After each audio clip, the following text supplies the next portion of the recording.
Hello everyone, welcome to my new video. আমি আবার চলে এসেছি একটি নতুন ভিডিও নিয়ে।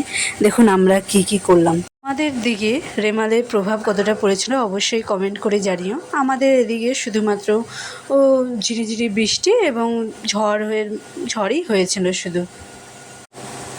আমরা সবাই মিলে ঝড়ের মধ্যে কি করলাম দেখে নিও।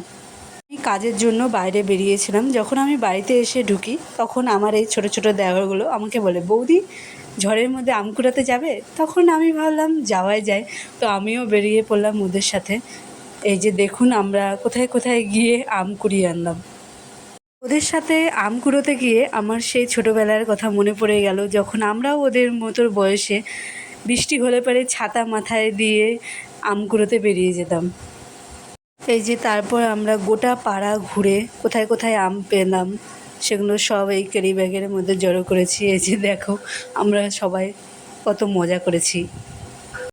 এক দাদার বাড়িতে আমরা তো রীতিমতো ছাদের ওপর উঠে গিয়ে সেখান থেকে আম পেড়ে এনেছি। এই যে দেখো এতগুলো আম পেয়েছি আমরা। তারপরে যাই হোক, বৃষ্টিতে অনেকক্ষণ ভেজার ফলে তারপরে আমি গিয়ে ফ্রেশ হয়ে গেছিলাম। তারপরে শুরু হলো আমাদের আম মাখার পর্ব। এই যে দেখে নাও কতজন আম খাওয়ার জন্য বসে আছে। এই যে টুকটাক কাজও করছে। আম মাখাটা হয়ে যাওয়ার পর আমরা সবাই কদম পাতাতে আম মাখাটা নিয়ে মাখাটা খেতে কেমন হয়েছে চলো ওদের থেকে রিভিউ নেওয়া যাক। কিরে কেমন হয়েছে বল বল। এই হাতাহাতি